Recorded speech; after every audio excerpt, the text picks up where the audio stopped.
من مسح رأس يتيم لم يمسحه إلا لله كان له بكل شعرة مرت عليها يده حسنات ومن أحسن إلى يتيمة أو يتيم عنده كنت أنا وهو في الجنة كهاتين. Yani Rasululloh sollallohu alayhi vasallam aytibdilar, yana kim bir yetimni boshini faqat Alloh uchun silasa, qo'li tekkan har bir soch tolasi miqdoricha unga hasanotlar, savoblar yoziladi.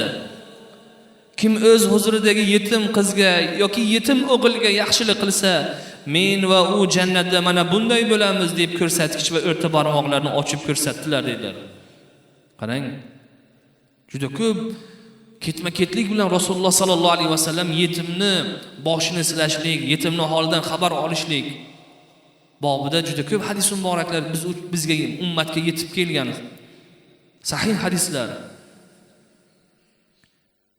Bugun biz jamiyatimizni ba'zida befarqligimiz, mahallamizda o'sha yetimni borligi, holidan xabar olmaganimiz, biz kattalarni, biz mu'min musulmonlarni zimmamizda, musulmonlarning zimmasida aslida yetimni boshini qarindoshi qilmayaptimi?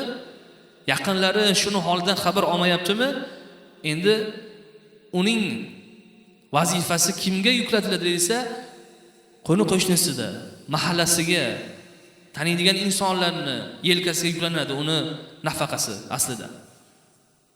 Bugun kattalarni mana shunday yetim bolalarni holidan xabar olmaslikning oqibatida bugun o'sha yoshlar, yetim bolalar noto'g'ri yo'llarga qarab ketyapti, qadam qo'yapti.